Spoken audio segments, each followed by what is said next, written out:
চুপচাপ ভালোবাসা সিজন 3 পর্ব 27। অর্থ মেঘলার সামনে এসে দাঁড়ায়। সে বলে, আমি প্রমাণ দেব যে রিয়া আমাকে ফাঁসিয়েছে, তুমি শুধু একবার আমায় বিশ্বাস করো। ওইদিকে মেঘলা চুপ। সে ভাবে, আমি কি আবার ভুল করছি?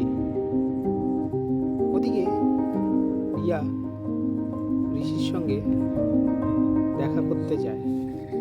সে ঋষিকে বলে, অরিত্র প্রমাণ দিতে চাইছে, আর আমরা সেটা হতে দেব না। তুমি মেঘলার সামনে এমনভাবে দাঁড়াও যেন অরিত্র মিথ্যা কথা বলছে। ঋষি মাথা নাড়ে, ঠিক আছে, আমি ওর পাশে দাঁড়াবো। মেঘলা আমাকে বিশ্বাস করতে বাধ্য হবে। ওদিকে অরিত্র মেঘলার সামনে কিছু প্রমাণ দেখাতে চায়।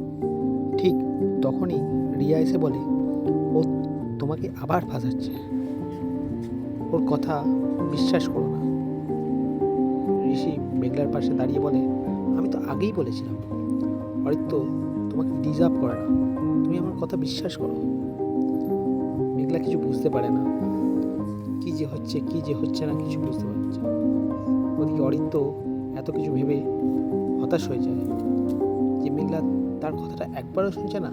এতদিনের সম্পর্ক, সে কি একবারও তাকে বিশ্বাস করা যায় না? সে ভাবে, আমি সত্যি প্রমাণ করতে চেয়েছিলাম, কিন্তু ওরা দুজন মিলে আমাকে মিথ্যে বানিয়ে দিল।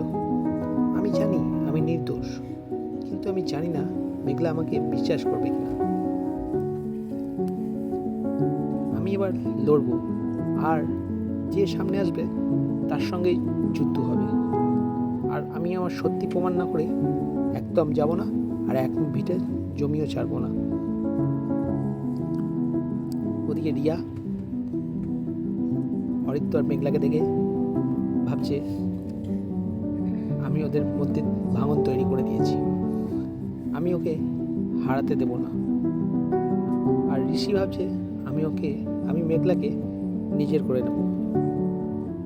আর অরিত্র ভাবছে, আমি সত্যি প্রমাণ করব। ওদিকে মেঘলার কথা কিন্তু অ্যাকচুয়ালি তিনজনের মধ্যে কেউই ভাবছে না। মেঘলা সেটাও বুঝতে পারছে। আর মেঘলা মনে মনে ভাবছে, আমি আর বুঝতে পারছি না যে কে সত্যি বলছে আর কে মিথ্যে বলছে। আজকের গল্প আজকের পর্ব এখানেই শেষ। গল্পটা ভালো লাগলে চ্যানেলটাকে অবশ্যই সাবস্ক্রাইব করো, আর লাইক কমেন্ট শেয়ার করতে ভুলো না। তো আজকের মতো টাটা।